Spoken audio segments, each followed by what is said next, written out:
আজ দ্বিতীয় রমজান, এই দ্বিতীয় রোজার দিনে বাইপাসে কুষ্টিয়া স্টোর পেট্রোল পাম্পের সামনে ডিমের গাড়ি অ্যাক্সিডেন্ট। দেখেন এই একটা অবস্থা,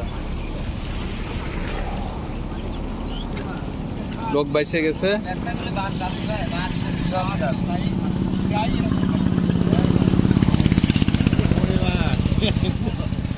কুষ্টিয়া স্টোর তেল পাম্পের সামনে, নতুন পাম্পের সামনে।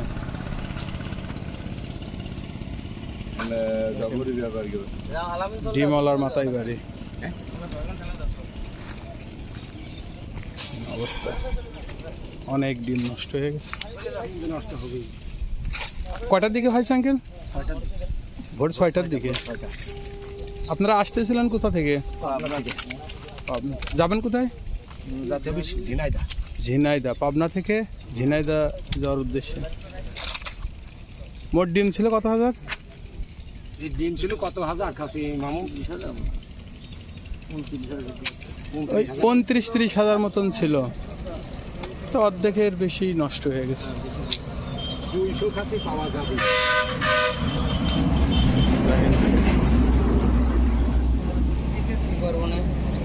কি অবস্থা ভালো হবে ভাই? ড্রাইভারকে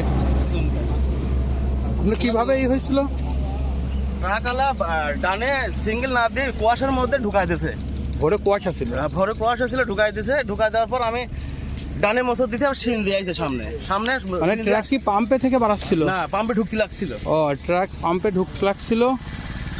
ট্রাক এদিক থেকে আসছিল না এই দিক থেকে আসছিল? ও, বটতল থেকে আসছিল। বটতল থেকে আসছিল ট্রাক।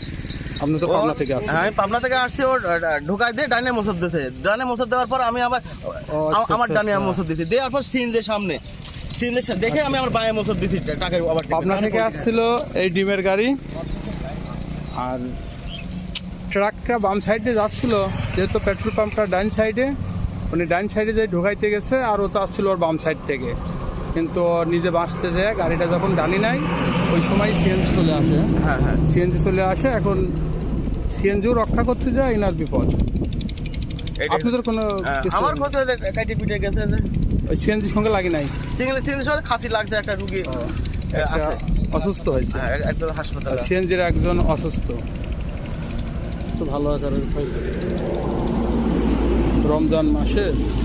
এমনি বাজারে যে সিন্ডিকেট চলতেছে আর ডিম নিয়ে যে পারাপারি চলতেছে, আর এই অবস্থা যদি হয় তাহলে তো ডিমের দাম তো আরও বেড়ে যাবে। হ্যাঁ, সিন্ডিকেটের বাজারে এরকম ক্ষতি হলে পরে তো ডিম পুষাইতে গেলে আপনার যে ডিম 29,000 ডিমে 20,000ও পাবেন না, 10,000ও পাবেন না, 6,000 পাওয়া যাবে কিনা দেখেন এই অবস্থা। তাহলে পরে 30,000 ডিম 6,000 ডিমের উপর থেকে ওটা উঠাইতে হবে, তো ব্যবসা তো করা লাগবে। এই অবস্থা আসলে ভোরে যখন চলে, এটা সবারই সাবধানে চলার দরকার। হয়তো ট্রাক ড্রাইভার ঘুমের আলসেতে হয়তো দেখছে যে পাম্পে তেল নেবো,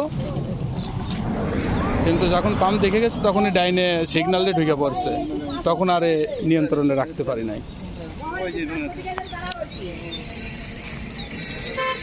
সামনে সবাই সাবধানে চলবেন, যাতে এরকম দুর্ঘটনার মোকাবেলা কারো না করা লাগে। এই যে মানুষের ক্ষয়ক্ষতি হতো, তাহলে কি অবস্থা হতো? যাই হোক, আল্লাহ তাআলা সেরকম কোনো ক্ষয়ক্ষতি দিনে। সিএনজির যাত্রীর ওই ডিমের খাসি লাগে হালকা একটু কাটি কুটে গেছে, উনি চিকিৎসা আছে।